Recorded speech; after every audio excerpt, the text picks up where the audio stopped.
మిగతా స్టూడెంట్స్ కూడా అందరూ జాయిన్ అవుతారు. ఒక 2 minutes చూద్దాం. So let us wait for just some time. ఒక 2 minutes వెయిట్ చేసి మిగతా క్లాస్ కంటిన్యూ చేస్తాను. Okay sir.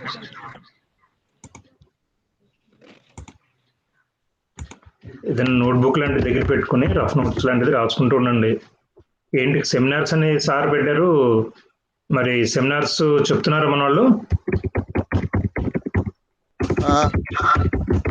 క్లాసులో చెప్తున్నారమ్మా సెమినార్స్?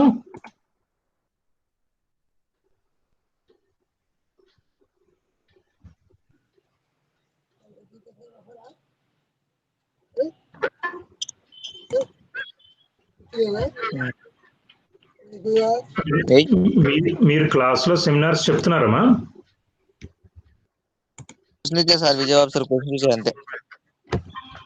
అర్థం అవ్వలేదండి. విజయబాబు గారు సార్ క్లాస్ లో మీరు సెమినార్స్ చెప్తున్నారా క్లాస్ లో? లేదు సార్, ఓన్లీ క్వశ్చన్స్ ఇచ్చారు సార్. క్వశ్చన్స్ ఇచ్చారు, అవి చెప్పమన్నారా? ఓకేనమ్మా, రైట్ రైట్ రైట్. మీరు ఒక 1 or 2 days లో మనకి సంబంధించినంత వరకు సిలబస్ మాక్సిమం ఫినిష్ చేసుకునేలా ప్లాన్ చేసుకుందాము. నెక్స్ట్ నుంచి మీరు కూడా 1 by 1 అసైన్మెంట్స్, నోట్స్ కానీ, ఎగ్జామ్స్ ప్రిపరేషన్ కానీ అది వర్కౌట్ చేద్దాం సార్. ఇప్పుడు అసైన్మెంట్స్ రాసేసారా మీరు? నోట్బుక్ లో 2 క్వశ్చన్ రాయాలండి. ఒకటి 2 క్వశ్చన్స్ రాయండి. 2 క్వశ్చన్స్ రాసి దానికి ఫోటో తీసేసి మెయిల్ పెట్టండి సార్. పర్సనల్ వాట్సాప్ అయితే సార్ నేను పెట్టి వచ్చింది సార్, మెయిల్ లో పెట్టే ఫోటో పెట్టే. నేనేమన్నా అంటే పర్సనల్ వాట్సాప్ లో నాకు వస్తున్నాయి, కానీ నాకు ఎక్కువ అయిపోతున్నాయి కదా. మా పిల్లలు ఫస్ట్ ఇయర్ వాళ్ళు 100 మంది ఉన్నారు. అలానే ఇక్కడ మన దగ్గర 54 మంది, 154 మంది నాకు స్టూడెంట్స్ ఉన్నారు. ఇప్పుడు కామన్ పేపర్స్ నేను చెప్తున్నాను కదా, ఎక్కువ మంది పిల్లలు ఉన్నారు, అందువల్ల అక్కడ కానీ ఇక్కడ కానీ. సో 154 మందికి వాట్సాప్ అంటే డైలీ ఇబ్బంది అవుతుంది. అదే మెయిల్ అయితే కానీ అలానే క్లాసుల పరంగా కూడా నేను మీకు ప్రతిసారి క్లాసుల పరంగా, నోట్స్ పరంగా కూడా వాట్సాప్ పెడుతున్నాం కాబట్టి అది నాకు ట్రబుల్ అవుతుంది. మీరు మెయిల్ పెట్టండి అమ్మా. మెయిల్ ఐడి లేకపోతే మెయిల్ ఐడి క్రియేట్ చేసుకునే ఇబ్బంది ఏమి ఉండదు. అవుట్పుట్ మార్కెటింగ్, కామన్ పేపర్ కూడా రాయాలి. కామన్ పేపర్, అవుట్పుట్ మార్కెటింగ్ 2 రాయండి. ఇంటర్నల్ మార్క్స్ కింద తీసుకుంటాను అవి నేను. 2 క్వశ్చన్స్ తీసుకొని మీకు నచ్చినవి 2 క్వశ్చన్స్ రాసి ఫోటో తీసుకొని మెయిల్ పెట్టండి సార్. దానికో బుక్, దీనికో బుక్. దానికో బుక్, దీనికో బుక్ సెపరేట్ గా పెట్టుకోండి. మీకు అంటే నోట్స్ ప్రిపరేషన్ కూడా ఉపయోగపడుతుంది కదా తర్వాత సార్. నోట్స్ పరంగా నేను అనేది ఏంటంటే, నోట్స్ పరంగా మీరు వర్రీ అవ్వద్దు. ఎందుకంటే నాకేమి మీరు ప్రాజెక్ట్ వర్క్ల రూపంలో ఇప్పుడు ఇమ్మీడియట్ గా 100 మార్క్స్ పేపర్ లాగా ఇవ్వక్కర్లేదు. నేను లాస్ట్ టైం తీసుకున్నట్టుగానే ఒక 5-6 పేపర్ల మీదనే ప్రాజెక్ట్ వర్క్ రాయిస్తాను. మీరు ఓన్లీ నోట్స్ రూపంలో మీకు రాసుకోవడానికి, మీకు ఉపయోగపడడానికి వచ్చి చదువుకోవడానికి విడిగా పెట్టుకోండి.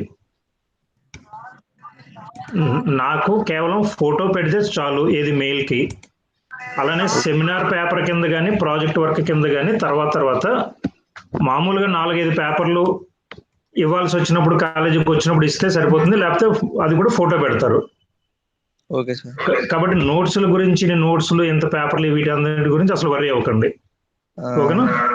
కామన్ గా ఉన్న విజయబాబు గారి సార్ పేపర్ మాత్రమే 100 మార్క్స్ ఉంటుంది ఒక ప్రాజెక్ట్ వర్క్. అందులోనే బుక్స్ గురించి మీరు ఆలోచించుకున్నామా. సో నా పేపర్ వరకు చెప్పమ్మా. Project work sir 100 marks project work ఉంటుంది విజయబాబు సార్ది. అప్పుడు దానికి సార్ చెప్తారు, దానికి సంబంధించి బుక్స్ లాంటిదని పెట్టుకుందరు. కానీ మన వరకు వచ్చేటప్పటికి మీకు ఇంట్లో చదువుకోవడానికి వీలుగా నోట్స్లు పెట్టుకోండి. రన్నింగ్ నోట్స్ ఒకటి, అలానే మెయిన్ నోట్స్ ఒకటి, అలా పెట్టుకుంటే మీరేమో రాసుకోవడానికి, చదువుకోవడానికి తేలిక అవుతుంది. నాకు పంపించేటప్పుడు మాత్రం కాలేజీకి వచ్చైనా సరే కూడా, ఒకవేళ రెగ్యులర్ క్లాసెస్ జరిగినాయి అనుకో, కాలేజీకి వచ్చి జూలై 1 తర్వాత, అప్పుడు కూడా సెమినార్ పేపర్ కింద ఒక 2 పేపర్లు ఇస్తే చాలు, 2 కాగితాలు. ప్రాజెక్ట్ వర్క్ కింద ఒక 10 కాగితాలు, 5 కాగితాలు ఇస్తే సరిపోతుంది. దాని పరంగా నాకేం ఇబ్బంది లేదు. మీరేం చేస్తారంటే, మీరు రాసుకోవడానికి, చదువుకోవడానికి వీలుగా ఒక మంచి నోట్స్ పెట్టుకోండి. రన్నింగ్ నోట్స్ దగ్గర పెట్టుకోండి. ఇప్పుడు నేను ఇలాంటి ఇంపార్టెంట్ ఆన్లైన్ క్లాస్లో, మామూలు క్లాస్లో చెప్పినప్పుడు రాసుకోవడానికి. రైట్. సో మన వరకు ఈ పేపర్కి సంబంధించి వీలైనంత ఎక్కువ ఇన్ఫర్మేషన్ మనం మాట్లాడుకుంటూనే వీలైనంత తొందరగా క్లోజ్ చేసుకుందాం. ఇది మీరు నోట్స్లు రాయడం, అసైన్మెంట్స్, సెమినార్, ప్రాజెక్ట్ వర్క్, ఆ టైప్ ఆఫ్ యాక్టివిటీస్ మీదకి వెళ్దాము. ఎగ్జామ్స్ కూడా దగ్గరికి వస్తున్నాయి కాబట్టి. అలానే నెట్వర్క్ లేకపోవడం వల్ల కానీ మరో కారణాల వల్ల కానీ ఏదైనా క్లాస్ బ్రేక్ అయినా మీరు ఇబ్బంది పడద్దు. నాకు పర్సనల్గా కానీ మామూలుగా కానీ మెసేజ్ పెడుతూ ఉండండి, నేను రెస్పాండ్ అవుతాను. రైట్, ఇప్పుడు ఈ క్లాస్లో చెప్పమ్మా. పర్సనల్ గా మామూలుగా అందులో వినబడలేదమ్మా నాకు. 2 క్వశ్చన్స్ అందులో 2 పెట్టేసారు. పర్టికులర్ రాయడం సార్ అండ్ మీరు చెప్తారు సార్ క్వశ్చన్ అవి. లేదు, నేను నిన్న 2 పేపర్లో కూడా ఇంపార్టెంట్ క్వశ్చన్ లిస్ట్ ఇచ్చాను. అవును సార్, ఇచ్చారు. ఆ ఇంపార్టెంట్ క్వశ్చన్ లిస్ట్ లోంచి మీరు ఏం చేస్తారంటే, సపోజ్ హరిత విప్లవం కానీ లేకపోతే భూ సంస్కరణ కానీ అవి తేలిగ్గా ఉంటాయి, నాకు ఆల్రెడీ వచ్చు అని మీకు అనిపించింది అనుకోమా, మీకు రాని క్వశ్చన్స్ తీసి రాసుకోండి. అప్పుడు రాయడం ద్వారా కూడా మీకు ప్రిపరేషన్ కంటిన్యూ చేసినట్టు అవుతుంది. ఓకే, ఇప్పుడు సపోజ్ ఉత్పత్తి ఫలము క్వశ్చన్ ఉంది, కొత్తది అంటే ఫస్ట్ ఇయర్లో ఆల్రెడీ చదివినా కొంచెం కొత్తగా అనిపిస్తుంది, అలాంటి క్వశ్చన్స్ రాయండి. అప్పుడు ఏమవుతుందంటే మీరు రాసినప్పుడు అది ప్రాక్టీస్ కూడా అవుతుంది మీకు. ఓకేనా, 2 కొత్త క్వశ్చన్స్ తీసి, కష్టంగా ఉన్నాయని అనుకున్న కొత్త క్వశ్చన్స్ తీసి 2 రాయండి ఆ లిస్ట్ లోంచి. ఆల్రెడీ తెలుసు, పర్లేదు, ఎగ్జామినేషన్ ముందుగానే మామూలుగా కానీ ఎప్పుడైనా 4 రోజులు చదువుకుంటే వచ్చేస్తాయి అనుకున్న క్వశ్చన్స్ కొన్ని రోజుల తర్వాత చదువుదురు. కానీ మీకు అర్థం అవ్వట్లేదు, టఫ్గా ఉన్నాయి, లేకపోతే కొత్తవి అని అనిపించిన టైప్ ఆఫ్ క్వశ్చన్స్ లాంటివి రాసుకోండి. రైట్, సో ఇప్పుడు ఈ అవర్లో ఏం చేద్దామంటే ఒకసారి మళ్ళీ సిలబస్కి సంబంధించి ఇందులోనే 3rd మాడ్యూల్కి సంబంధించి మన ఇది అగ్రికల్చరల్ మార్కెటింగ్ 3rd మాడ్యూల్కి సంబంధించి మనం అగ్రికల్చరల్ ఎకనామిక్స్ ఉన్నాయి. మీ స్పీకర్ ఆఫ్ చేసుకోండి, పర్లేదు, ఇంకా స్పీకర్ ఆఫ్ చేసేయండి.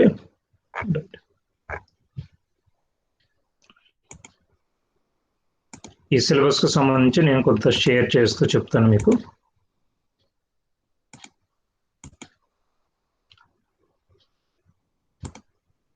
కనిపిస్తుందా ఇప్పుడు ఇది సిలబస్? కనిపిస్తుంది సార్. ఓకేనమ్మా, రైట్.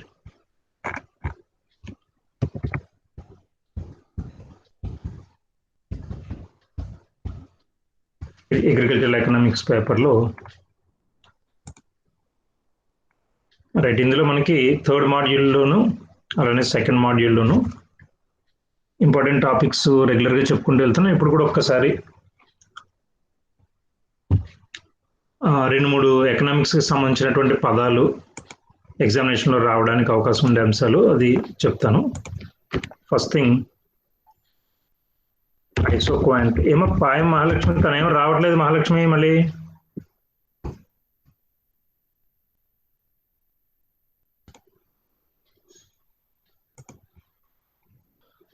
చూడండి, రెగ్యులర్గా అటెండెన్స్ కూడా చాలా పూర్గా ఉంటుంది. వాళ్ళు మన వైపు నుంచి స్టూడెంట్స్ పరంగా కూడా ఇంపార్టెంట్, మనకి కూడా ఇంపార్టెంట్. చాలామంది ఆఫీస్ తరఫున, కాలేజ్ తరఫున ఇప్పుడు కూడా అడుగుతున్నారు అటెండెన్స్ ఎంత ఉంది, మీరు ఇవ్వండి లాస్ట్ 15 రోజుల నుంచి అనేది. అటు రెగ్యులర్ ఫిజికల్ క్లాసెస్కి రాకుండా ఆన్లైన్లోనూ లేకుండా ఉంటే ఇబ్బంది పడతారు. తల ఒక 2-3 స్టూడెంట్స్కి చెప్పమని మిమ్మల్ని అడుగుతున్నాను, హెల్ప్ చేయమని. అలానే పాపం చాలామంది హెల్ప్ చేస్తున్నారు, చాలామంది చెప్పారు, బట్ ఇంకా చాలామంది స్టూడెంట్స్ అటెండ్ అవ్వట్లేదు. అది ఇప్పుడే జస్ట్ మీకు చూపిస్తాను కూడా, వాళ్ళు ఒక మెయిల్ పెట్టారు అటెండెన్స్ ఎప్పటికప్పుడు ఇవ్వమని. సరే, సో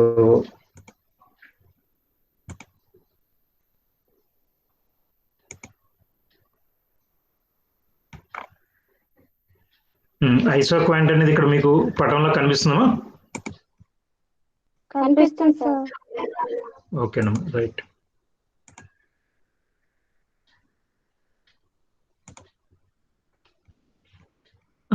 సమోత్పత్తి రేఖ అనేది 5 మార్కుల క్వశ్చన్కి ఎగ్జామినేషన్స్లో రావచ్చు. సమోత్పత్తి రేఖ అనేటువంటిది మీకు ఉత్పత్తి ఫలము, సమోత్పత్తి రేఖ ఇలాంటివి కొన్ని ఫస్ట్ ఇయర్లో చదువుకున్న కొన్ని పదాల గురించి మహాలక్ష్మి ఇప్పుడే నీ గురించి అనుకున్నామా? నిన్న మొన్న క్లాసెస్లో అటెండ్ చేయలేదు నువ్వు, ఏమైందుకు రావట్లేదు?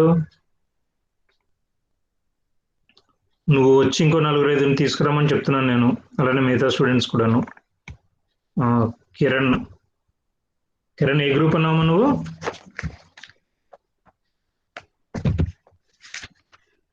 పూనం కిరణ్ అంటే ఎవరిది అనుకున్నామా నిన్న పేపర్, నిన్న పేరు? అరుణ సార్. అరుణ ఓకేనమ్మా, సరే. P Aruna, Mahalakshmi, Nagaraju, Mounika, Jhansi and Devi. Right, ఇక్కడ ఒకసారి చూడండి, మనకి ఎగ్జామినేషన్ లో 5 మార్క్స్ క్వశ్చన్స్ గా రావడానికి స్కోప్ ఉండే క్వశ్చన్స్ లో కొన్ని టాపిక్స్. ఐసో క్వాంట్ అంటే ఏంటి అనేటువంటిది. ఐసో క్వాంట్ మీన్ ఐసో అంటే సమానము, క్వాంట్ అంటే పరిమాణము, క్వాంటిటీ, సమానమైన పరిమాణము, ఐసో క్వాంట్. సో సమానమైనటువంటి పరిమాణాన్ని సూచించేటువంటి కాంబినేషన్స్ గురించి మాట్లాడే రేఖ ఇది. ఎగ్జామినేషన్స్ లో మనకి సెకండ్ మాడ్యూల్ నుంచి ఫస్ట్ ఇయర్ సబ్జెక్ట్ సంబంధించిన సిలబస్ ఇష్యూస్ చాలా ఎక్కువగా అడుగుతున్నారు కాబట్టి వాటిలో మీరు లాస్ట్ టైం చదివి మర్చిపోయి ఉండొచ్చు, లేకపోతే కొద్దిగా కష్టంగా అయ్యి వదిలేసి ఉండొచ్చు. బట్ సింపుల్ గా ఉండేవి, సులువుగా ఉండేటువంటి టాపిక్స్ ఉన్నాయి ఇందులో. ఈ టాపిక్స్ లో మనం ఒకసారి ఉత్పత్తి ఫలం గురించి, ఆ సిలబస్ లో ఉన్నటువంటి పార్ట్స్ గురించి మాట్లాడుకుంటూ, సమోత్పత్తి రేఖ అంటే ఏంటనేది ఈ పటం వేయాల్సి ఉంటుంది. మీరు y-అక్షం మీద క్యాపిటల్ అనే దాన్ని తీసుకోండి, x-అక్షం మీద లేబర్ అనేటువంటి దాన్ని తీసుకోండి, శ్రామికులు అలానే మూలధనము, ఈ రెండింటిని తీసుకుంటూ ఒక డిమాండ్ రేఖ లాగా ఉండేటువంటి రేఖను గురించి మనం చూపించాల్సి ఉంటుంది. దీని అర్థం ఏంటంటే ఈ మూలధనాన్ని అలానే శ్రామికులని, ఈ రెండింటిని కూడా వేరు కాంబినేషన్స్ లో మనం ఉపయోగించుకునేటప్పుడు, వేరు సముదాయాలలో ఉపయోగించుకునేటప్పుడు కొన్ని రకాల బిందువులు వస్తాయి. మూలధనాన్ని, శ్రామికులని ఆల్రెడీ ఇదివరకు కూడా మనం చెప్పుకున్నాము. వ్యవసాయాన్ని ఎగ్జాంపుల్ గా తీసుకుంటే ట్రాక్టర్లు, నాట్లు వేసే యంత్రాలు, కోత కోసేటువంటి మిషన్లు, లేకపోతే వివిధ రకాలైనటువంటి సాధనాలు, ఇవన్నీ కూడా మూలధనంలో భాగంగా తీసుకుంటాము, యంత్ర పరికరాల్లో భాగంగా తీసుకుంటాము. శ్రామికులు, అందులో పనిచేసేటువంటి కూలి వాళ్ళను, శ్రామికుల సంఖ్యను తీసుకుంటే శ్రామికులు అనేటువంటి అర్థంలో వాడతాము. శ్రామికులు ఎంతమంది కావాలి, యంత్రాలు ఎన్ని కావాలి, సపోజ్ ఒక నాగలి కావచ్చు, లేకపోతే ఒక కొడవలు కావచ్చు, ఇవన్నీ కూడా యంత్ర పరికరాల కింద తీసుకుంటే కనుక ఎంతమంది పని వాళ్ళు కావాలి, ఎన్ని యంత్రాలు లేకపోతే వస్తువులు కావాలి, the number of the quantum of labour required and the amount of capital that is required to work in a particular field. ఒక వ్యవసాయపు కమతంలో తీసుకుంటే కనుక, ఒక ఏరియాలో తీసుకుంటే ఒక రైతు ఎలా వాడతారు అతని పంట కోసం, అతని పొలం కోసం శ్రామికులని, మూలధనాన్ని.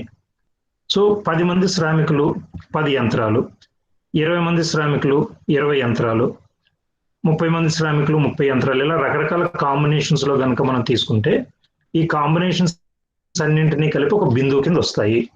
కొంతమంది లేబరు, కొంతమంది కొన్ని యంత్ర పరికరాలు, 20 మంది శ్రామికులు 20 యంత్రాలు, ఈ రెండు కలిపితే ఒక బిందువు వస్తుంది. ఈ బిందువు అంతా కూడా ఏం చెప్తుంది? ఈ బిందువు అనేది సమూహాలను చూపెడుతుంది, కాంబినేషన్స్ చూపెడుతుంది. సో ఒక బిందువు సమూహాలను, సముదాయాలను లేకపోతే కాంబినేషన్ ని సూచిస్తుంది. ఆ బిందువులను, అలాంటి సముదాయాలను సూచించేటువంటి బిందువులన్నింటినీ కూడా కలిపితే ఏర్పడే రేఖనే సమ ఉత్పత్తి రేఖ. సమ ఉత్పత్తి రేఖ ఐసోక్వాంట్ గా చెప్తాము. అంటే ఈ కాంబినేషన్ లో మనం ఉపయోగించుకున్న, ఈ కాంబినేషన్ లో ఉపయోగించుకున్న మనం అనుకున్నటువంటి ఒక ఉత్పత్తి స్థాయిని మనం చేరుకోగలుగుతాం. సపోజ్ 100 బస్తాల ధాన్యాన్ని పండించాలి, లేదా 200 బస్తాల ధాన్యాన్ని పండించాలి. అలాగే ఒక ఉత్పత్తి మనం అనుకుంటాము. ఆ ఉత్పత్తికి ఈ కాంబినేషన్ అయినా పర్వాలేదు, లేదా ఈ కాంబినేషన్ అయినా పర్వాలేదు. రెండింటిలో ఏ సముదాయాన్ని వాడుకున్నా సరే కూడా మనం అనుకున్నటువంటి ఆ 100 బస్తాలని పండించగలుగుతాం. ఇక్కడ ఎగ్జాంపుల్ 4000 వస్తువులుగా తీసుకున్నారు. సో ఈ ఎగ్జాంపుల్ 4000 బస్తాలు అనుకుందాం. సపోజ్ ఈ 4000 బస్తాల ధాన్యాన్ని పండించడానికి, అంటే 1 ఎకరం పొలం, ఇప్పుడు కూడా మన ఏరియాలో దాదాపుగా ఒక 45 బస్తాలు పండుతున్నాయి వరి ధాన్యం. 45 బస్తాలు అంటే బస్తా 100 కేజీల కింద వేసుకున్నా సరే కూడా ఇక్కడ 40 బస్తాలు వేసుకుందాం సపోజ్. సో 4000 అంటే 40 బస్తాలు. ఇక్కడ సంపత్ మొదట్లో చాలా బాగా వచ్చాము, ఈ 4-5 రోజుల నుంచి క్లాస్ లో కనిపించట్లేదు, కొద్దిగా రెగ్యులర్ గా రావాలి. ఓకేనా? రైట్. సో 40 బస్తాలను ఎగ్జాంపుల్ గా తీసుకుంటే కనుక ఇక్కడ ఈ 40 బస్తాలని పండించాలనంటే ఇలాగా 35 మంది శ్రామికులు ఉండి 10 యంత్రాలు ఉన్నా అలాంటి కాంబినేషన్ లోనైనా సరే కూడా 40 బస్తాలు పండించగలుగుతాం. లేదు, ఒక 18 మంది శ్రామికులు ఉండి 20 యంత్ర పరికరాలు ఉన్నా ఈ కాంబినేషన్ వాడినా సరే కూడా అదే 40 బస్తాలు పండించగలుగుతాం. ఒక రైతుకి డిఫరెంట్ కాంబినేషన్స్ అవకాశాలు ఉంటాయి, సముదాయాలు అవకాశాలు ఉంటాయి. ఈ అవకాశాలు అతను ఏదైనా వాడుకుని అతను అనుకున్నటువంటి ఒక 40 బస్తాల ధాన్యాన్ని అతను పండించుకోగలుగుతాడు. దీన్ని సూచించేటువంటి రేఖని సమోత్పత్తి రేఖగా పిలుస్తున్నాము. చాలా సింపుల్. ఏదైనా క్వశ్చన్స్ ని 1-2 సార్లు మనం చూడడం ద్వారా, వినడం, అర్థం చేసుకోవడం ద్వారా ఆటోమేటిక్ ఎగ్జామినేషన్ లో రాయగలుగుతాము. ఒక డిమాండ్ రేఖ ఉన్నట్టుగానే డిమాండ్ రేఖ లాగా డ్రా చేసుకోండి, అదే సమోత్పత్తి రేఖ అవుతుంది. చాలా సింపుల్ గా అర్థమవుతుంది. y అక్షం మీద మూలధనాన్ని, యంత్ర పరికరాలను తీసుకోండి, x అక్షం మీద లేబర్ ని తీసుకోండి, శ్రామికులను తీసుకోండి. So on x-axis you consider labor and on y-axis you consider capital, and you consider different set of combinations. When you join ఈ కలిపితే, ఈ కాంబినేషన్స్ ని కలిపితే you get a line named as isoquant, సమ ఉత్పత్తి రేఖ. ఇక్కడ మీనింగ్ కూడా ఇచ్చినట్టు నేను isoquant shows the different combinations of capital and labor that give the same output. సమానమైనటువంటి ఉత్పత్తిని అందించేటటువంటి వేరువేరు సముదాయాలను కలపగా ఏర్పడేటువంటి రేఖ సమోత్పత్తి రేఖ అవుతుంది. దీని అర్థం కూడా చాలా చాలా సింపుల్ మీనింగ్, మీకు అందరికీ తెలిసిందైనా మళ్ళీ మళ్ళీ చెప్తున్నాను. ఒక వస్తువుని తయారు చేయాలంటే వేరువేరు సముదాయాలు, వేరువేరు కాంబినేషన్స్ ను వాడుకోవచ్చు. సపోజ్ ఇప్పుడు మనం ఏలూరు వెళ్ళాలి, ఒక కారులో వెళ్ళొచ్చు, లేకపోతే ఒక ఆటోలో వెళ్ళొచ్చు, లేకపోతే ఒక వ్యాన్ లో వెళ్ళొచ్చు. ఏ సాధనంలో వెళ్ళినా సరే కూడా మనం ఏలూరు వెళ్ళగలుగుతాము. అలాగా ఇక్కడ ఈ కాంబినేషన్ లో వాడినా ఎంత ఉత్పత్తి జరుగుతుంది, ఈ కాంబినేషన్ వాడినా ఎంత ఉత్పత్తి జరుగుతుంది. ఈ అన్ని కాంబినేషన్లు ఏ కాంబినేషన్ వాడినా పర్వాలేదు. ఒక రైతు దగ్గర అవకాశం ఉన్నటువంటి అన్ని కాంబినేషన్లు కూడా చూపించేటువంటి రేఖనే సమోత్పత్తి రేఖ అవుతుంది. అతనికి ఉన్నటువంటి చాయిస్లన్నీ చూపెడుతుంది. నువ్వు ఈ చాయిస్ తీసుకో, ఈ చాయిస్ తీసుకో అని చెప్పి అలా డిఫరెంట్ చాయిసెస్ ని చూపెడుతుంది. ఆ చాయిస్లన్నీ కూడా కలిపితే ఏర్పడేటువంటి రేఖ ఐసోక్వాంట్ అవుతుంది, సమోత్పత్తి రేఖ అవుతుంది. ఓకే, ఇప్పుడు మీకు ఎగ్జామినేషన్కి వెళ్ళినప్పుడు సమోత్పత్తి రేఖ అంటే పేరులోనే సమానమైన ఉత్పత్తిని అందించే రేఖ. దీనికి చాలా చాయిస్లు ఉంటాయి. ఆ చాయిస్ లో ఏ చాయిస్ వాడినా పర్వాలేదని రైతు అనుకుంటాడు. అలాంటి చాయిస్లను సూచించే రేఖ, చాయిస్లను కలపగా ఏర్పడే రేఖ, దాన్ని ఐసోక్వాంట్ అంటాం అనేటువంటి మామూలు భాషలో మాట్లాడుకున్నది మీకు గుర్తుంటే ఎగ్జామినేషన్ 4 లైన్లు రాయగలుగుతారు. So isoquant is nothing but different సముదాయాలన్నీ కాంబినేషన్ కలపగా, చాయిస్లన్నీ కలపగా ఏర్పడేటువంటి రేఖ అవుతుంది. ఇది అసలు ఎందుకోసం దీని గురించి మాట్లాడుకోవాలని అంటే, ఎప్పుడైనా సరే కూడా ఎకనామిక్స్ లో ఉన్నటువంటి ప్రధానమైన సమస్య చాయిస్ మేకింగ్ అని అంటాము. లైఫ్ లో కానీ మనందరికి కూడా ఎకనామిక్స్ లో కానీ మనందరికి ఉన్నటువంటి బిగ్గెస్ట్ ఛాలెంజ్ ఏంటంటే చాయిస్ తీసుకోవడము. ఇప్పుడు ఎకనామిక్స్ క్లాస్ వినాలా, ఇదే నెట్వర్క్ కి బయట కూర్చొని ఖాళీగా వాట్సాప్ చూసుకోవాలా, ఇదే 1 hour లో వేరే క్లాస్ వినాలా, కాలేజీకి రావాలా, లేకపోతే ఉత్తిన బయట బలాదూరు తిరగాల. సో ఇదంతా కూడా చాయిస్. ప్రతి సందర్భంలో కూడా మనకు ఒక చాయిస్ ఉంటుంది.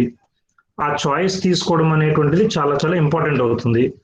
చాయిస్ తీసుకుని మీరందరూ కూడా 54 మంది స్టూడెంట్స్ లో 11 మంది స్టూడెంట్స్ మీరందరూ కూడా చాయిస్ తీసుకుని ఎకనామిక్స్ క్లాస్కి వచ్చారు కాబట్టి రేపొద్దున్న డిగ్రీ మీద, మీ ఫ్యూచర్ మీద దీని ప్రభావం కనిపిస్తుంది. మిగతా దాదాపు ఒక 43 మంది పిల్లలు ఇక్కడ క్లాసులకు రాకుండా బయట తిరుగుతున్నారు కాబట్టి కొద్దిమందికి నిజంగా సమస్యలు ఉన్నా, ఎక్కువ మంది ఉత్తినే గాలికి తిరిగే వాళ్ళు అయితే కనుక ఆటోమేటిక్గా వాళ్ళ డిగ్రీ మీద, వాళ్ళ ఫ్యూచర్ మీద కూడా అది ప్రభావాన్ని చూపెడుతుంది. సో చాయిస్ మేకింగ్ అనేది చాలా ఇంపార్టెంట్ అవుతుంది. ఇలా ఎకనామిక్స్ క్లాస్కి రావాలా, రావక్కర్లేదా, బయట తిరగాలనేటువంటి చాయిస్ తీసుకోవడానికి మీ ఆలోచన విధానం కూడా కారణమవుతుంది. అలాంటి ఆలోచన విధానాన్ని మార్చుకోవాలని అంటే ఏం చేయాలనేటువంటి సమస్యలు వచ్చినప్పుడు అవగాహన పెంచుకోవాలి. రైతు కూడా అవగాహన పెంచుకున్నట్లయితే కరెక్ట్ చాయిస్ తీసుకోగలుగుతాడు. వ్యవసాయదారుడు కూడా మంచి చాయిస్ తీసుకోవాలని అనుకుంటే కనుక మంచిగా అవగాహన పెరిగితేనే అతను చాయిస్ తీసుకోగలుగుతాడు. అతని చాయిస్ ఎలా తీసుకుంటున్నాడు, అతనికి అవగాహన ఎలా పెంచాలనేటువంటి స్టూడెంట్స్ కి నేర్పించడం ద్వారా రేపొద్దున మీరు ఏదైనా ఉద్యోగంలోకి వెళ్ళినప్పుడు రైతులలో అవగాహన పెంచి వాళ్ళు మంచి చాయిస్ తీసుకోవడానికి ఉపయోగపడేలాగా చేయడం గురించి ఈ సబ్జెక్ట్ అంతా కూడా మీకు నేర్పిస్తారు. కాబట్టి చాయిస్ తీసుకోవడం అనేది ఎకనామిక్స్ పరంగాను, లైఫ్ పరంగా చాలా చాలా ఇంపార్టెంట్ టాపిక్. మనకు అనేక చాయిస్లు ఎదురవుతూ ఉంటాయి. మనం ఏ చాయిస్ తీసుకోవాలనేటువంటిది మన విజ్ఞత మీద, మన తెలివితేటల మీద, మనకు ఉండేటువంటి కెపాసిటీస్ మీద డిపెండ్ అవుతాయి. స్టూడెంట్స్ గా కానీ, ఉద్యోగస్తులుగా కానీ మీరైనా మేమైనా మంచి నాలెడ్జ్ని పెంచుకుంటూ ఆటోమేటిక్గా మంచి చాయిస్ తీసుకోగలుగుతాము. అలాంటిది కూడా అర్థం చేసుకోవడానికి ఈ సబ్జెక్ట్ హెల్ప్ చేస్తుంది మనకి. ఇక్కడ మీకు అర్థం అవ్వాల్సింది, రైతులు మంచి చాయిస్ తీసుకోవాలి. ఏ ఎరువులు వాడాలి, ఏ పురుగు మందులు వాడాలి, ఎన్ని వాడాలి, ఎన్ని యంత్రాలు తెచ్చుకోవాలి, అప్పుకు తెచ్చుకోవాల్సి వచ్చిన సందర్భంలో ఎందుకు కొనుక్కోకూడదు, ఎందుకు రైతు భరోసా కేంద్రాల దగ్గర తెచ్చుకోకూడదు, ఎందుకు లోన్లు తెచ్చుకొని ట్రాక్టర్లు కొనుక్కోకూడదు, లేకపోతే ఏ యంత్ర పరికరాలు ఎక్కడ తెచ్చుకోవాలి, ఎక్కడ కొనాలి, ఇలాంటివన్నీ కూడా అతను నిర్ణయాలు తీసుకోవాలి. ఆ నిర్ణయాలు తీసుకోవడానికి అనేక చాయిస్ అవకాశాలు అతనికి ఎదురవుతుంటాయి. అందులోంచి అతను ఏ నిర్ణయం తీసుకుంటాడు అనేటువంటిది అతని విజ్ఞత మీద, తెలివితేటల మీద డిపెండ్ అయి ఉంటుంది. మెల్లమెల్లగా అతనికి అవగాహన పెంచితే అతను మంచి నిర్ణయాలు తీసుకుంటాడు. ఆ విషయం నేర్పించడానికి మీకు కూడా ఇలాంటి విషయాలన్నీ కూడా చెప్తూ ఉంటారు. సో సింపుల్ థింగ్, మీరైనా రైతులైనా మంచి నిర్ణయాలు తీసుకొని మంచి భవిష్యత్తు వైపు వెళ్ళడం ఎలాగా అనేటువంటి విషయం గురించి మాట్లాడే క్రమంలో ఈ విషయాలన్నీ నేర్చుకుంటాం మనం. సో ఐసోక్వాంట్ అనేటువంటిది ఇలాంటి కాంబినేషన్స్ లో సూచించేటువంటి రేఖగా మీకు అర్థం అవ్వాలి. ఇప్పుడు అందరూ కూడా రన్నింగ్ నోట్స్ లో అక్కడ మీ దగ్గర ఈ పటాన్ని డ్రా చేసుకోగలరమా? ఐసోక్వాంట్ లో ఉన్నటువంటిది చేసుకోగలం సార్. ఒకసారి రఫ్ గా డ్రా చేసి చూపించండి. డ్రా చేసుకున్న అందరూ ఒకసారి చిన్నది రన్నింగ్ నోట్స్ పెట్టి XY అక్షాలు తీసుకుని Y అక్షం మీద మూలధనాన్ని పెట్టండి, X అక్షం మీద శ్రామికులను పెట్టండి. దాని రెండింటికి కలిపి ఒక డిమాండ్ రేఖ కింద వచ్చినట్టుగా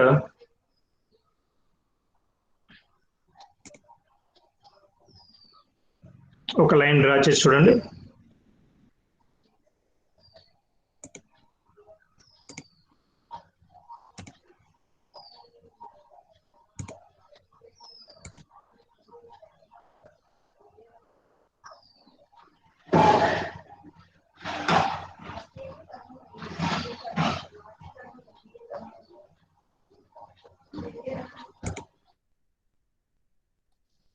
నా వాయిస్ వినబడుతుందా?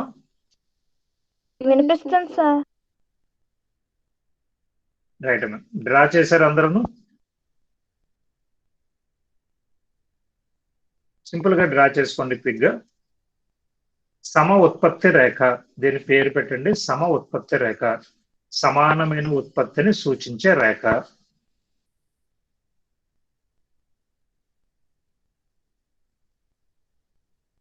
ప్రాక్టీస్ అవుతుంది, ఎగ్జామినేషన్ లో మీకు ఈజీ అవుతుందా?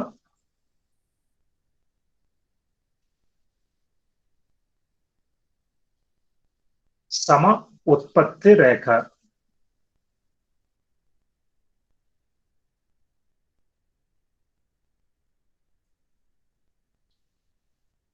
సమానమైన ఉత్పత్తిని సూచించే రేఖ.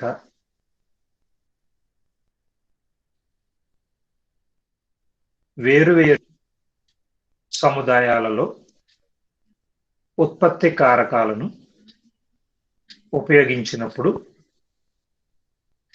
ఏర్పడే బిందువులను కలపగా ఏర్పడే రేఖ.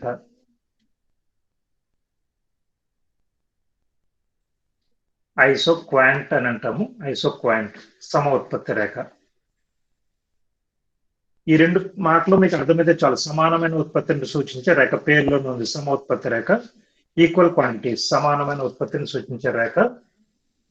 అలానే ఈ రేఖ ఎలా ఏర్పడుతుందని అడిగితే, ఉత్పత్తి కారకాలను వేరువేరు సముదాయాలలో వేరువేరు కాంబినేషన్లో ఉపయోగించినప్పుడు ట్రాక్టర్లు అలానే శ్రామికులు వేరువేరు కాంబినేషన్లో వాడినప్పుడు ఒక బిందువు కింద సూచించగలుగుతాం. వాటిని వేరువేరు కాంబినేషన్ బిందువు కింద సూచించగలుగుతాం. అలాంటి బిందువులను కలపగా ఏర్పడేటువంటి రేఖ సమోత్పత్తి రేఖ అవుతుంది. ఐసోక్వాంట్ గా పిలుస్తాము. ఒకే పటములో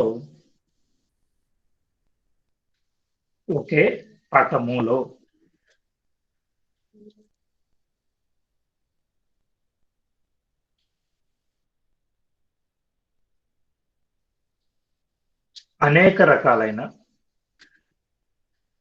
సమోత్పత్తి రేఖలను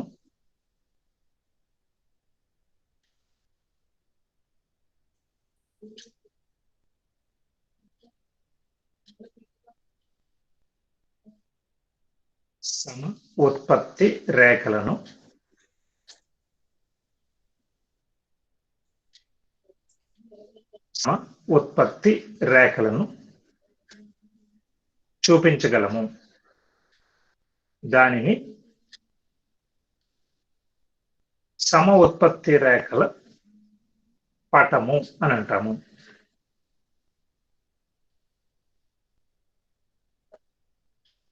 అని అంటాము.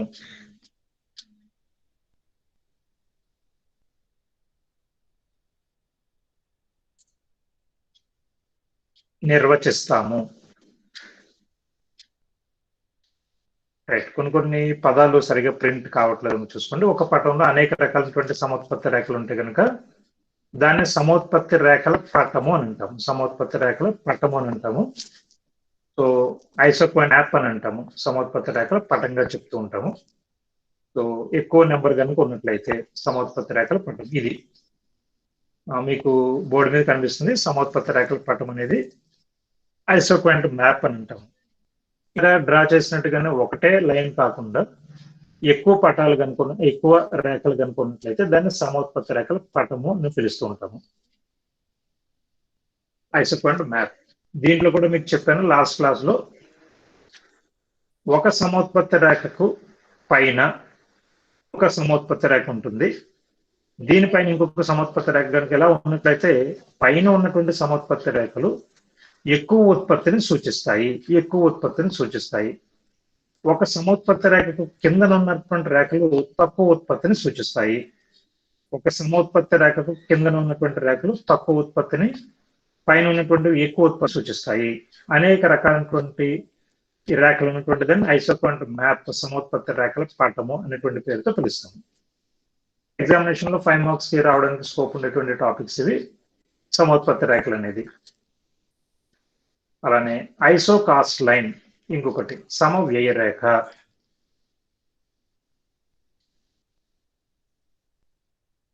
సమ వ్యయము రేఖ. ఇది వ్యయము అనేది ప్రింట్ రావట్లేదు. సమ వ్యయ రేఖ, ఐసోకాస్ట్ లైన్ అని అంటాము. సమ వ్యయ రేఖ, ఐసోకాస్ట్ లైన్. ఇక్కడ చూడండి, ఇందాక మీకు చూపిస్తున్నట్టు సమ వ్యయ రేఖ, ఐసోకాస్ట్ లైన్ అని అంటాము. ఐసోకాస్ట్ లైన్ అనేటువంటి దీనికి అర్థం ఏంటంటే, మనం ఇందాక చెప్పుకున్నటువంటి ఐసోకాస్ట్ లైన్, మనం ఇందాకున్నటువంటి ఉత్పత్తి కారకాలు ఏవైతే ఉన్నాయో ఆ ఉత్పత్తి కారకాలలో మూలధనం ఉంది, యంత్ర పరికరాలు, శ్రామికులు ఉన్నారు. మన దగ్గర ఉన్నటువంటి డబ్బుల ఆధారంగా, రైతు దగ్గర ఉన్నటువంటి పెట్టుబడి బడ్జెట్ ఆధారంగా, ఆదాయం ఆధారంగా అతను ఎన్ని యంత్ర పరికరాలు అనుకోగలుగుతాడు, లేకపోతే రెంట్కి తెచ్చుకోగలుగుతాడు, ఎంతమంది శ్రామికులను పనిలోకి పెట్టుకోగలుగుతాడు.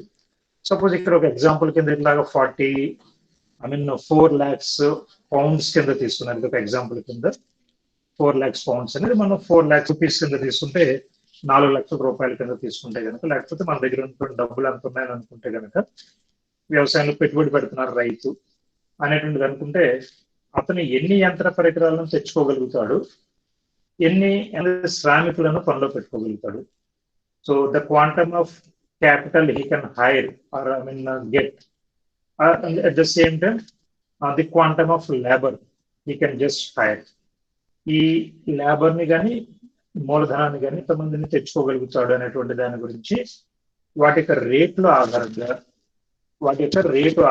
మార్కెట్లో ఉన్నటువంటి రేటు ఆధారంగా ఎంతమందిని పనిలోకి పెట్టుకోగలుగుతాడు అనేటువంటి దాని గురించి చెప్పే రేఖని ఐసోకాస్ట్ లైన్ గా చెప్తాం. ఐసోకాస్ట్ లైన్. ఒక రైతు తన దగ్గర ఉన్నటువంటి ఆదాయము, పెట్టుబడి, డబ్బులు ఆధారంగా మార్కెట్లో ఉన్నటువంటి మూలధనము, యంత్ర పరికరాల యొక్క రేటు ఆధారంగా అతని దగ్గర ఉన్నటువంటి డబ్బులు, అలానే దగ్గర ఉన్నటువంటి మార్కెట్లో ఉన్నటువంటి ఈ యంత్ర పరికరాల లేదా లేబర్ యొక్క రేటు ఆధారంగా ఎన్ని తెచ్చుకోగలుగుతాడు అనేటువంటి దాని గురించి మాట్లాడేదాన్ని ఐసోకాస్ట్ లైన్ గా పిలుస్తాము. ఇది కూడా గుర్తుపెట్టుకున్నాం. సమవ్యయ రేఖ. ఈ సమవ్యయ రేఖలో ఏం చెప్తుందంటే, మనకి ఒక వ్యవసాయదారుడు తన వద్ద ఉన్న డబ్బులు, పెట్టుబడి మరియు మార్కెట్లో ఉత్పత్తి కారకాల ధరలు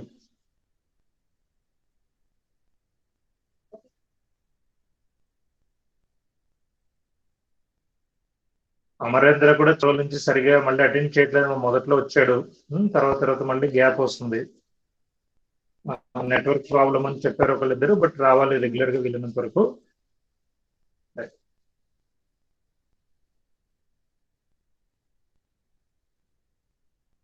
సో ఇది వాయిస్ అందరి గురించి కూడా కనిపిస్తుంది ఇక్కడ మనకి, మనం టైప్ చేసింది.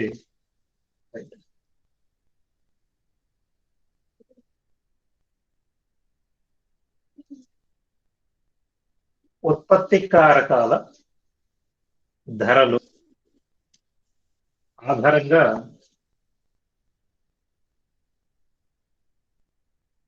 ఎన్ని ఉత్పత్తి కారకాలను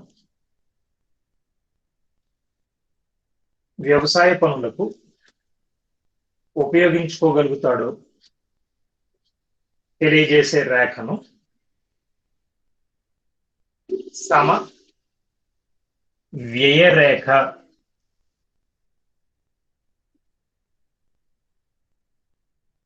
సమ వ్యయము రేఖ అని అంటాము. ఇది కొన్ని పదాలు సమవేరేఖగా పిలుస్తుంటాము.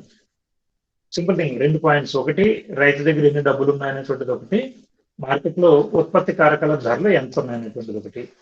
ఈ రెండింటి ఆధారంగా అతను నిర్ణయాలు తీసుకుంటూ ఉంటాడు, ఎన్ని వస్తువులు పనిలోకి పెట్టుకోవాలనేది. వాటిని సూచించేటువంటి రేఖను ఐసో కాస్ట్ లైన్ గా పిలుస్తాము. ఇలాగ వైయక్ష మీద ఉత్పత్తి మూలధనాన్ని, ఎక్స్ మీద లేబర్ ని తీసుకోండి, 2 అక్షాలకి కనెక్ట్ అయ్యేలాగా ఒక లైన్ ని డ్రా చేయండి, దాన్ని సమ వ్యయరేఖగా పిలుస్తాం, ఐసో కాస్ట్ లైన్. ఇది డ్రా చేసుకోగలిగారమా?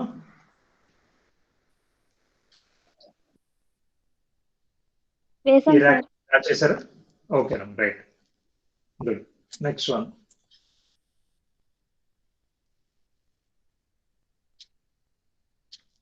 ఈ సమవ్యయరేఖలు చూడమ్మా, లేబర్ యొక్క కాస్ట్ మారే కొద్దీ సమవ్యయరేఖ స్వరూపం కూడా మారిపోతుంది. అదే క్యాపిటల్ యంత్ర పరికరాల యొక్క రేట్లు మారే కొద్దీ కూడా ఈ రేఖలు మారతాయి. రేటు గనక పెరిగిపోతే లేబర్ యొక్క రేటు, సపోజ్ ఉపాధి హామీ పథకం వచ్చింది, పోటీ పెరిగింది, ఊళ్ళో లేబర్ డిమాండ్ పెరిగింది. అలానే ఇప్పుడు ఇళ్ల నిర్మాణం జరుగుతుంది కాబట్టి కాపీ మేస్త్రీలకి కూడా డిమాండ్ పెరిగింది. సో అలాంటప్పుడు ఊళ్ళో శ్రామికులకు డిమాండ్ కనుక పెరిగిపోతే రేటు పెరిగిపోతుంది. కాబట్టి రేటు పెరిగితే శ్రామికుల లభ్యత కూడా తగ్గిపోతుంది. కాబట్టి అదే బడ్జెట్కి ఇదివరకు ఎక్కువ మంది శ్రామికులు వచ్చారు, ఇప్పుడు తక్కువ మంది వస్తారు. కాబట్టి ఈ రేఖ ఇలా వెనక్కి వచ్చేస్తుంది. మొదట్లో ఇలా ఈ రెడ్ కలర్ డాట్ బిందువులు ఉన్నటువంటి రేఖ స్వరూపం నుంచి ఇలా వెనక్కి మారిపోతుంది. ఇలా మారిపోవడానికి గల కారణం, ఇదివరకు 60 మంది లేబర్ని కొనుక్కోగలిగితే ఆ డబ్బులకి ఇప్పుడు 30 మంది లేబర్ వస్తున్నారు. ఎందుకంటే ఊళ్ళో కాపీ పనుల వల్ల కావచ్చు, వలస వెళ్ళిపోవడం వల్ల కావచ్చు, ఉపాధి హామీ పథకం వల్ల కావచ్చు, లేబర్ యొక్క సప్లై తగ్గిపోయి డిమాండ్ పెరిగి రేటు కనుక పెరిగితే రైతు దగ్గర ఉన్నటువంటి డబ్బులకి ఎక్కువ మంది లేబర్ పనికి రారు. అందువల్ల ఆ లేబర్ యొక్క సంఖ్య తగ్గిపోతుంది. కాబట్టి ఈ రేఖ ఇలా వెనక్కి వచ్చేస్తుంది. సపోజ్ ఉపాధి హామీ పథకంలో కరోనా గురించి అసలు పనులు దొరకట్లేదు, వలసలు లేవు, ఏదో పని ఉంటే చాలు అనుకున్నప్పుడు ఆటోమేటిక్ గా రేటు పడిపోతుంది లేబర్కి. అప్పుడు డిమాండ్ కూడా తగ్గిపోతే ఆటోమేటిక్ గా రేటు కూడా పోతుంది. కాబట్టి ఎక్కువ మంది సప్లై ముందుకు వస్తారు. కాబట్టి అదే డబ్బులకి ఎక్కువ మంది పనులకి అవకాశం ఇవ్వగలుగుతాడు అదే రైతు. అప్పుడు ఈ రేఖ యొక్క స్వరూపం ముందుకు వస్తుంది. ఇలా రేఖ ముందుకు రావడానికి, రేఖ వెనక్కి రావడానికి కారణం లేబర్ యొక్క కాస్ట్, లేబర్కి ఇచ్చేటువంటి రేట్లలో వచ్చేటువంటి మార్పులు. అదే యంత్ర పరికరాల్లో కూడా మార్పులు వస్తే కనుక ట్రాక్టర్లు ఈ మధ్యకాలం ఇప్పుడు రైతు భరోసా కేంద్రాల వల్ల కావచ్చు, లేకపోతే వ్యవసాయ పరిశ్రమ పెరగడం వల్ల కావచ్చు, లేకపోతే మహేంద్ర ట్రాక్టర్స్ లాంటి కంపెనీ లాంటి వాళ్ళు ఎక్కువ ట్రాక్టర్లను ఉత్పత్తి చేయడం వల్ల కావచ్చు. సపోజ్ ట్రాక్టర్ల రేటు తగ్గిపోతే ఆటోమేటిక్ గా ఇక్కడ ఈ యంత్ర పరికరాలను సూచించేటువంటి బిందువులు కూడా మారిపోతాయి. ఇక్కడ ఎలాగైతే లేబర్ ని సూచించే బిందువులు మారిపోయి ఇక్కడ కూడా బిందువులు మారిపోతాయి. సో ఎగ్జామినేషన్ లో మాత్రం ఈ ఒక్క లైన్ ఉన్నటువంటి రేఖను డ్రా చేస్తే చాలు. ఇలా 2-3 లైన్ ఉన్నటువంటి రేఖను సూచించాల్సిన అవసరం మనకి ఎగ్జామినేషన్ లో రాకపోవచ్చు. కానీ మీకు అర్థం చేసుకోవడం గురించి మాత్రం తెలుసుకోండి. ఈ రేఖ కాస్ట్ లైన్ లో ఎందుకు మార్పులు వస్తాయంటే లేబర్ కాస్ట్ లో కానీ మూలధనం యొక్క కాస్ట్ లో కానీ మార్పులు వస్తే ఈ ఐసో కాస్ట్ లైన్ లో కూడా మార్పులు వస్తాయి. అలానే ఇది ఉత్పత్తిదారుని సమతౌల్యము. ఉత్పత్తిదారుని సమతౌల్యము నెక్స్ట్ పటం కింద మనం తీసుకోవచ్చు. ఉత్పత్తిదారుని సమతౌల్యం అనేటువంటిది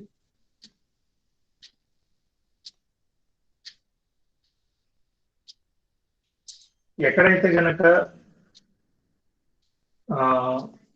సమ వ్యయరేఖ సమ ఉత్పత్తిక రెండు కూడా స్పర్శ బిందువులుగా మారుతాయో అది మనకి ఉత్పత్తిదారుని సమతౌల్యంగా చెప్తాము.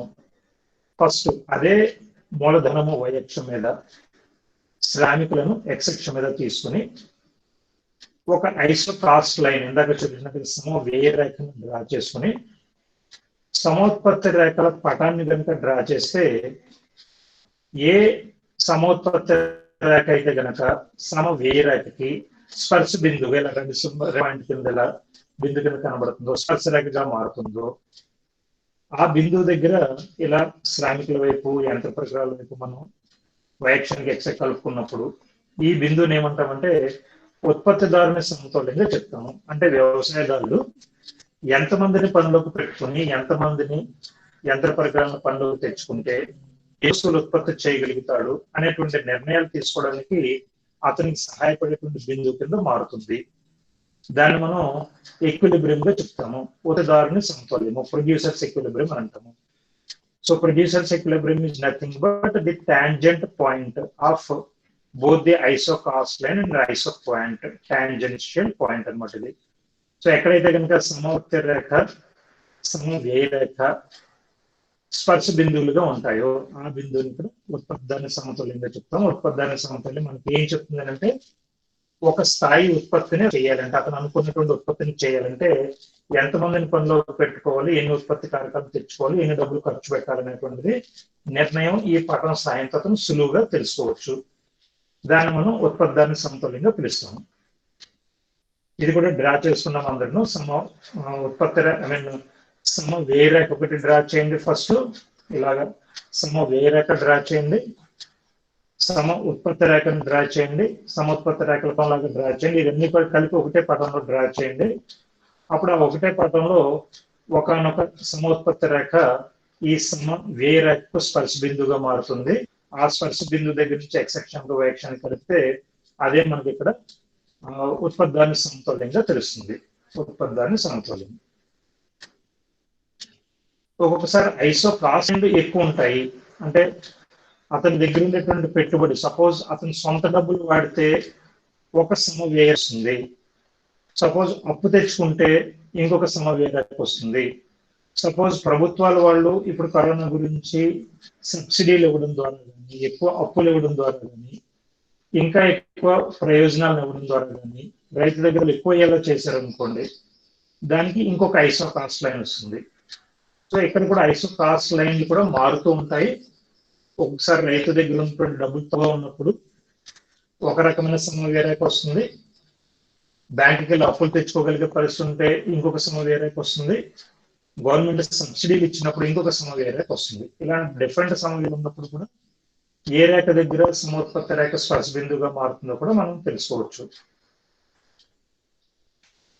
ఇలాగా ఉత్పత్తిదారుని సమతౌల్యం ఏదైతే ఉందో ఉత్పత్తిదారుని సమతౌల్యాన్ని సూచించేటువంటి బిందువులు ఎక్కువ ఉన్నాయనుకోండి, దాన్ని మనం విస్తరణ పదంగా చెప్పుకున్నాము. లాస్ట్ క్లాస్ లో మీకు ఆల్రెడీ చెప్పించాను. ఎక్స్పాన్షన్ పాత్ అనేది ఎక్స్పాన్షన్ పాత్.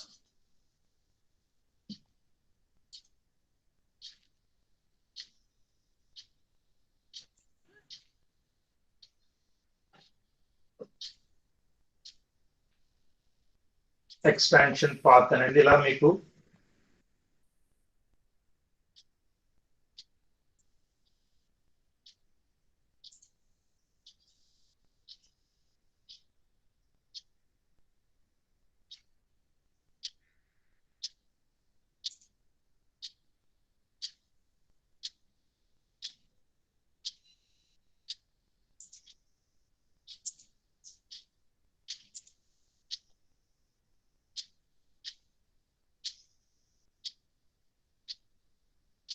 ఈ ఎక్స్పాన్షన్ పాత్ లో మీరు గమనిస్తే కనుక ఇందాక అనుకున్నట్టుగా ఒక ఐసోకాస్ట్ లైన్ సమవ్యయరేఖ స్ట్రైట్ లైన్ గా ఉన్నటువంటి ఒక సమవ్యయరేఖ, ఒక సమోత్పత్తి రేఖ, ఈ రెండు బిందువులుగా ఉన్నాయి ఇక్కడ. మీకు పట్టణం చూపిస్తే చూద్దాం. అక్కడ ఒక ఐసోకాస్ట్ లైన్ ఉంది, సమానంగా స్ట్రైట్ ఉన్నటువంటి రేఖ ఒకటి. ఈ ఐసోకాస్ట్ లైన్ ఉంది, ఈ రెండు కలిపి కాంబినేషన్ ఉన్నప్పుడు ఇది ఒక స్పర్శ బిందువుని సూచిస్తుంది, ఇది ఒక బిందువు. ఇంకొక ఐసోకాస్ట్ లైన్ డ్రా చేసుకుని ఐసో పాయింట్ లైన్ డ్రా చేసుకుంటే ఇంకొక స్పర్శ బిందువు కనబడుతుంది. మళ్ళీ మూడవది ఒక సమవ్యయరేఖ, ఒక సమోత్పత్తి రేఖ. ఈ రెండు లైన్లు డ్రా చేసి బిందువుని చూపించగలిగితే స్పర్శ బిందువుని ఇలాగ E1, E2, E3 గా పడుతున్నటువంటి ఈ మూడు బిందువుల్ని కూడా కలిపితే ఇలా ఓ అక్షం మీద నుంచి ఆరిజిన్ మీద నుంచి అంటే XY అక్షాల మధ్యలో ఉన్నటువంటి ఆరిజిన్ బిందువు దగ్గర నుంచి కనుక ఒక లైన్ డ్రా చేసుకోగలిగితే ఈ E1, E2, E3 కలిపేటువంటి ఈ లైన్ ని మనం విస్తరణ పదము లేదా ఎక్స్పాన్షన్ పాత్ గా పిలుస్తాము. ఉత్పత్తిదారుని సమతౌల్యాన్ని సూచించేటటువంటి బిందువులను, అనేకమైనటువంటి బిందువులను కలపగా ఏర్పడేటువంటి రేఖ విస్తరణ పదం అవుతుంది. ఇది కూడా మీరు గుర్తుపెట్టుకోవచ్చమా? విస్తరణ పదానికి సంబంధించి విస్తరణ పదము.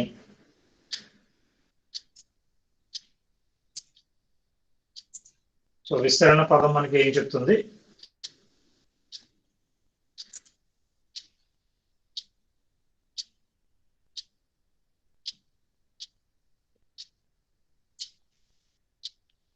ఉత్పత్తిదారుని సమతౌల్యాన్ని సూచించే అనేక బిందువులను కలపగా ఏర్పడే రేఖను విస్తరణ పదము అని అంటాము.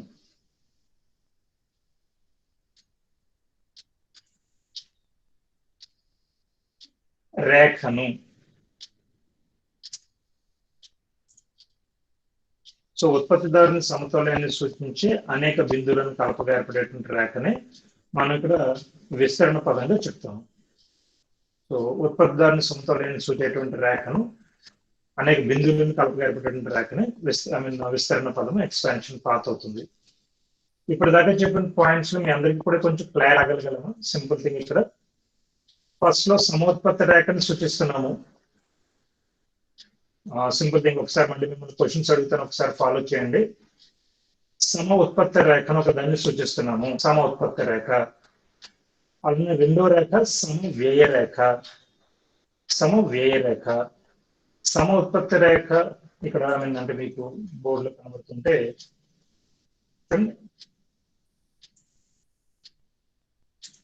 సమ ఉత్పత్తి రేఖ, సమవ్యయ రేఖ, ఈ రెండు కలిస్తే వచ్చేటువంటి దాన్ని ఉత్పత్తి సమతౌల్యం అని అంటాము. ఇలాంటి ఉత్పత్తి సమతౌల్యాలు అనేకం ఉన్నప్పుడు దాన్ని విస్తరణ పదంగా చెప్తాం. నాలుగు పదాలు. ఒకటి సమోత్పత్తి రేఖ, రెండోది సమవ్యయ రేఖ, మూడవది వినియోగ ఉత్పత్తి సమతౌల్యము, నాలుగోది విస్తరణ పదము. రైట్. ఇప్పుడు ఎవరైనా ఒకసారి చెప్పడానికి చూడము, నేను పటాన్ని చూపిస్తాను, అది ఏ రేఖో చెప్పడానికి ట్రై చేయండి.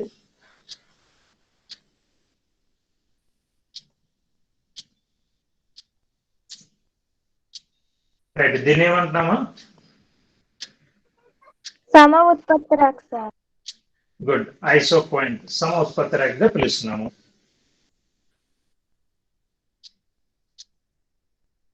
దీన్ని ఏమంటున్నాము? సమవ్యయ రేఖ సార్. గుడ్, సమవ్యయ రేఖ. ఇప్పుడు ఈ రెండు కలిస్తే దాన్ని ఏమంటాము?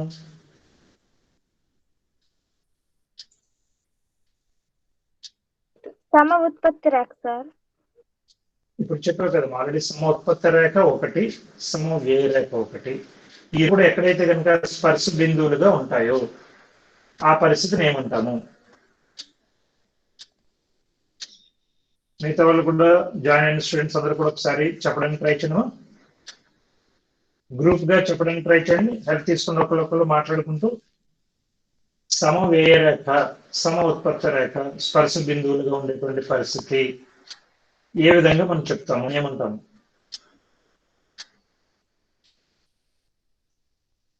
మిగతా వాళ్ళందరూ కూడా చెప్పను. దీన్ని ఏమంటాం? When an isoquant is tangent to isocast line, that particular scenario shows. Mahalakshmi ఏం చెప్తుందా మరి?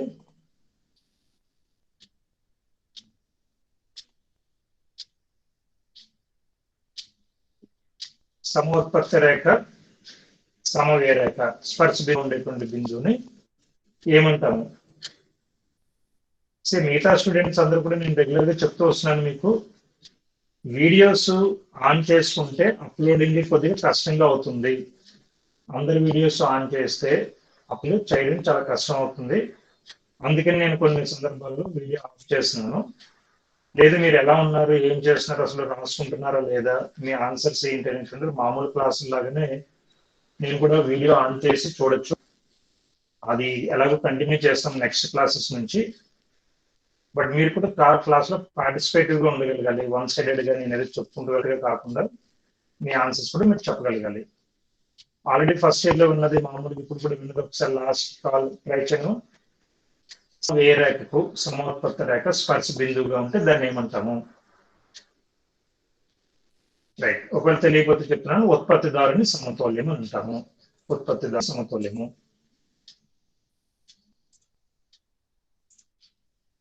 ఉత్పత్తిదారుని సమతౌల్యము.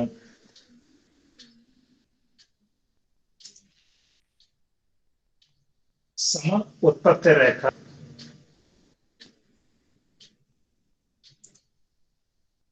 సమ ఉత్పత్తి రేఖ మరియు సమ ఖర్చుల రేఖ ఎక్కడైతే స్పర్శ బిందువులుగా ఉంటాయో అది ఉత్పత్తిదారుని సమతౌల్యాన్ని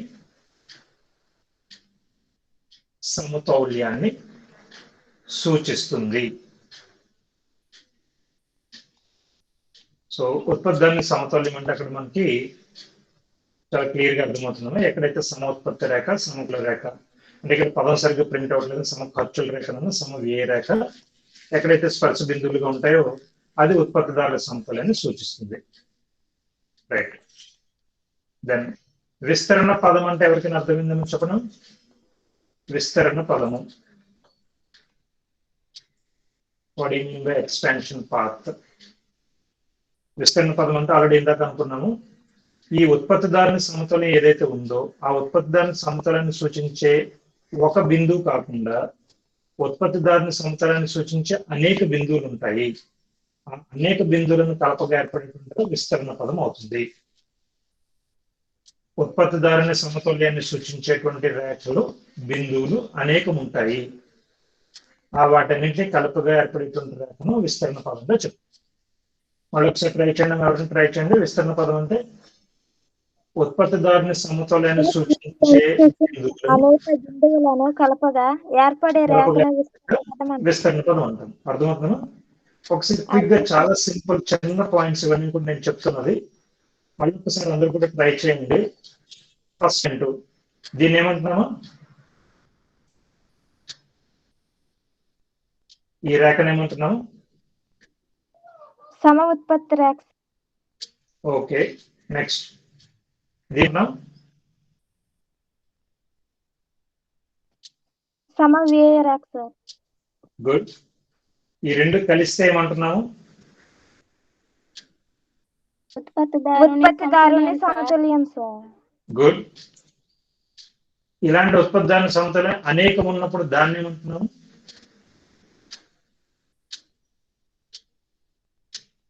ఉత్పత్తిదారుని సమతుల్యం అనేకం ఉన్నప్పుడు దీన్ని ఏమంటున్నాం? ఇప్పుడు రాసుకున్నాం లాస్ట్ లో.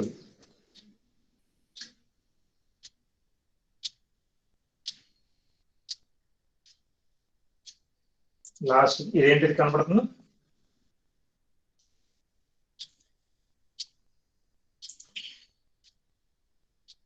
ఉత్పత్తిదారుని సమతుల్యం అనేక బిందువులను కలపగా ఏర్పడేటువంటి రేఖని ఏమన్నాం? విస్తరణ పదం సార్. గుడ్. విస్తరణ పదం. ఇప్పుడు 4 పదాలు ప్రతిసారి చెప్పగలగాలి మీరు. ఇబ్బంది పడకుండా ఒకసారి క్లాస్ అందించడం చూడండి. దీన్ని ఏమంటున్నాము? ఈ రేఖను ఏమంటాము? సమ ఉత్పత్తి రేఖ సార్. ఓకే, ఒక్కళ్ళే చెప్తున్నారు, అందరూ చెప్పగలగాలి. రైట్, దీన్ని ఏమంటున్నాం? సమవ్యయ రేఖ సార్. ఓకే, ఇది చెప్పండి, దీన్ని ఏమంటాం? ఉత్పత్తిదారుని సమతుల్యం సార్. గుడ్. ఎక్కడైతే సమ వ్యయ రేఖ, సమ ఉత్పత్తి రేఖ స్పర్శ బిందువులుగా ఉన్నాయో అది ఉత్పత్తిదారుని సమతుల్యము. ఇలాంటి ఉత్పత్తిదారుని సమతుల్యం అనేకం ఉన్నప్పుడు దాన్ని ఏమంటున్నాం? విస్తరణ పదం అంటారు సార్. ఓకేనా? Simple thing. ఈ 4 పదాలు మీకు అర్థమైతే చాలు, ఆటోమేటిక్ గా ఓన్ గా మీరు రాయగలుగుతారు. ఇవన్నీ కూడా గ్రాఫ్ రూపంలో మీకు ఆల్రెడీ ఉంటాయి పాత నోట్స్ లో, ఫస్ట్ ఇయర్ లో. ఒకవేళ లేకపోయినా సరే కూడా నేను ఎక్స్ప్లెయిన్ చేస్తాను. కనీసం మీకు ఐడెంటిఫికేషన్ రాగలగాలి. ఇప్పుడు 2-3 స్టూడెంట్స్ చెప్తున్నారు, మిగతా స్టూడెంట్స్ కూడా ఖచ్చితంగా దీంట్లో చెప్పగలిగే ఆన్సర్స్. సమ వ్యయ రేఖ అంటే ఏంటి, సమ ఉత్పత్తి రేఖ అంటే ఏంటి, ఉత్పత్తిదారుని సమతౌల్యం అంటే ఏంటి, విస్తరణ పదం అంటే ఏంటి అనేది. ఇందులోనే ఇంకొక చిన్న 2-3 క్వశ్చన్స్ కూడా జాయిన్ చేసుకున్నాం. దీన్ని ఏమంటామని చెప్పగలరా? దీనిని, ఈ పర్టికులర్ పటాన్ని ఏమంటాము?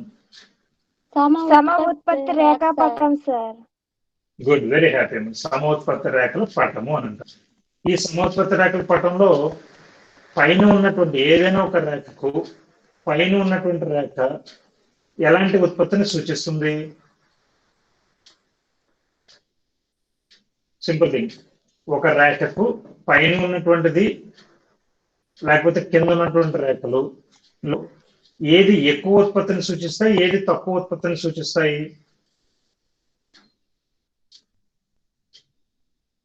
రైట్, ఎప్పుడైనా గుర్తుపెట్టుకుని చెప్పడానికి ట్రై చేయండి. ఈ సమోత్పత్తి రేఖలలో ఏ రేఖ అయినా తీసుకోండి, ఎనీ వన్ పర్టికులర్ లైన్, ఏ రేఖ అయినా తీసుకోండి, ఆ రేఖ కంటే పైన ఉంటే కనుక ఇంకొక రేఖ, ఆ పైన ఉండేటువంటి రేఖ ఎక్కువ ఉత్పత్తిని సూచిస్తుంది.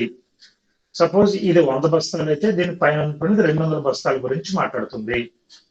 అదే ఒక రేఖకు ఉన్నటువంటి ఇంకొక రేఖ అయితే కనుక తక్కువ ఉత్పత్తి గురించి మాట్లాడుతుంది. ఇది 100 బస్తాల గురించి సూచిస్తే ఇది 50 బస్తాలు మాట్లాడుతుంది. అంటే ఉత్పత్తిదారుడికి రకరకాల కాంబినేషన్స్ వాడుకునేటప్పుడు యంత్ర పరికరాలు, శ్రామికులను, ఉత్పత్తిలో కూడా కాంబినేషన్స్ వస్తాయి. కొన్ని సందర్భాల్లో ఎక్కువ ఉత్పత్తి రావచ్చు, కొన్ని సందర్భాల్లో తక్కువ ఉత్పత్తి రావచ్చు. అలాంటి దాన్ని కూడా మనం ఒక పటం కింద చూపెడతాము. ఒక కంటే పైన ఉన్నటువంటి రేఖ ఎక్కువ ఉత్పత్తిని సూచిస్తుందా, తక్కువ ఉత్పత్తిని సూచిస్తుందా? ఎక్కువ ఉత్పత్తిని సూచిస్తుంది. గుడ్, ఎక్కువ ఉత్పత్తిని సూచిస్తుంది. అదే ఒక రేఖకు దిగున్న ఉన్నటువంటి రేఖ అయితే కనుక ఎలాంటి ఉత్పత్తిని సూచిస్తుంది? తక్కువ ఉత్పత్తిని సూచిస్తుంది సార్. తక్కువ ఉత్పత్తిని సూచిస్తుంది. ఓకేనా?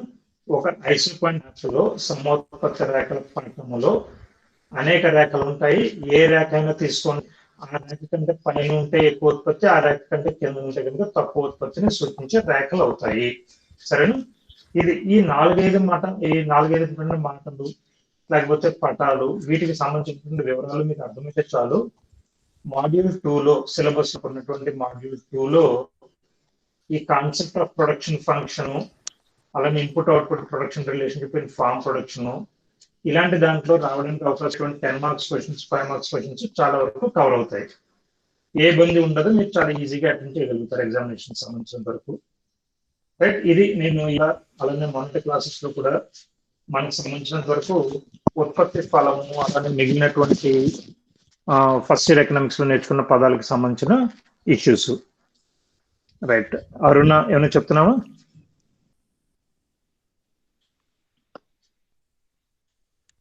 రైట్, ఒక పని చేయండి. ఇప్పుడు మళ్ళీ నేను ఒక్కసారి మీ అటెండెన్స్ తీసుకుంటాను. ఎవరెవరు వచ్చారో లేదో నేను చెప్పిన వెంటనే మీ గ్రూప్ చెప్పండి. అలానే మీకు ఏదైనా డౌట్ ఆర్ ఇష్యూ ఉంటే కనుక చెప్దురు. కానీ ఫస్ట్ మన సంపత్ అన్న వెంటనే మీరు వచ్చారా లేదా ఏంటి అసలు మీ విష్ చేయండి క్లాస్కి, అలానే మీ గ్రూప్ అన్నమా. సంపత్,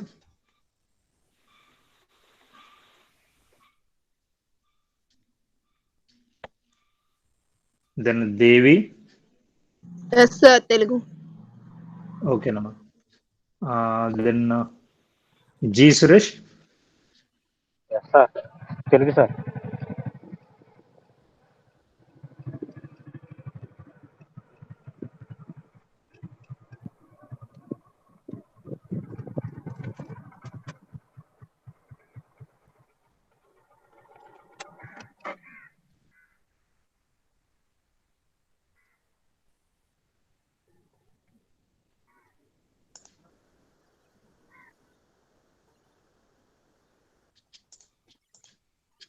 తర్వాత ఎవరమ్మా? జి సురేష్ చెప్పాడు. Jhansi,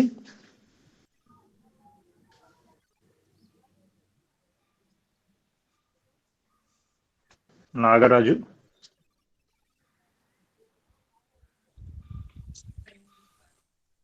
Amarendra,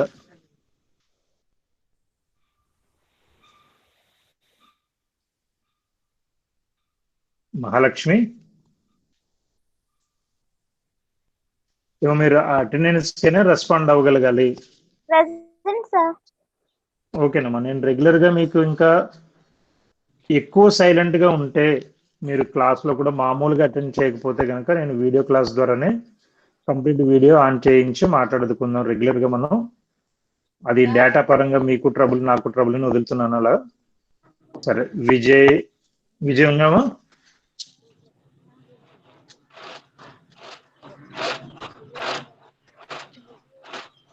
right. Next Vijayalakshmi and Saraswati. మధ్యాహ్నం అవర్. ఓకేనమ్మా, గుడ్. మధ్యాహ్నం అవర్ లో టాపిక్స్ లో కలుద్దాం. మీ అందరి వైపు నుంచి ఏదైనా డౌట్ ఆర్ ఇష్యూ ఉంటే చెప్పండి, అదర్వైజ్ అప్పుడు క్లోజ్ చేయొచ్చు. మధ్యాహ్నం అవర్ లో మళ్ళీ agricultural output marketing common paper కాకుండా అది క్లస్టర్ పేపర్. ఆ క్లస్టర్ పేపర్ లో చూద్దాం. ఈ రోజు ఒకసారి మిగతా వాళ్ళందరూ కూడా ఒకసారి అటెండెన్స్ తో పాటుగా మీకుండే డౌట్ కానీ చూసి కానీ చెప్పను. విజయ్, ఏంటమ్మా అర్థమవుతుందా మీకు ఏ క్లాసెస్ చెప్పాను అనేది? ఇప్పుడు సార్ ఇప్పుడు కామన్ పేపర్ గా చెప్పింది. ఇప్పుడు కామన్ పేపర్ మార్నింగ్ 12 to 1 లో చెప్పేది ఎప్పుడు కూడా common paper.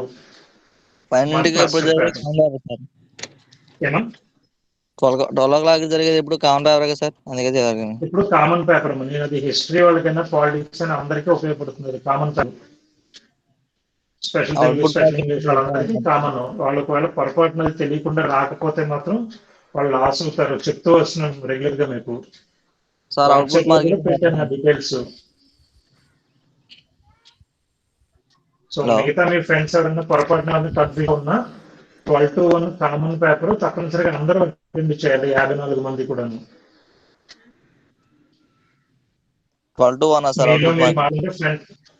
Agricultural output marketing మాత్రమే క్లస్టర్. సరేనా? ఇది ఎవరికైనా ఇంకా 12 to 1 మా పేపర్ కాదని ఎవరైనా డౌట్ పడుతుంటే మాత్రం గుర్తుపెట్టుకోమని చెప్పండి. ఇది అందరికీ కామన్ పేపర్ మనకి. రైట్? ఓకే. దెన్ అమరేంద్ర ఏమైనా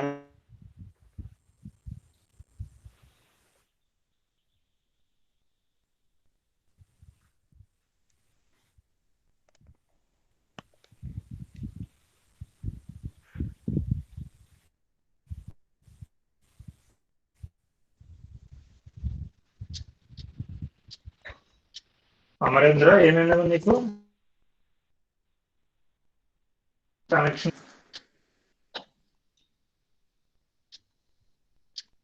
రైట్. సో రేపటి క్లాస్ నుంచి ఒకసారి మనం సెమినార్ చెప్పుకునేలాగా, అసైన్మెంట్స్ కానీ నోట్స్ రాసుకునేలాగా ప్లాన్ చేద్దాం. నోట్స్ అయితే దగ్గర పెట్టుకుని క్లాస్ లో ఉండేలాగా చూడండి. అటెండెన్స్ పరంగా క్లాస్ అని ఇంకా యాక్టివ్ గా పార్టిసిపేట్ చేయండి. వేరే స్టూడెంట్స్ అందరినీ కూడా రమ్మని చెప్పండి. ఇది కామన్ కూడా చెప్పండి. రైట్. మీ వైపు నుంచి ఏదైనా ఇష్యూ ఉంటే చెప్పండి, క్లాస్ క్లోజ్ చేయొచ్చు. మీరు లాగౌట్ అయిపోండి. మధ్యాహ్నం క్లాస్ లో కలుద్దాం.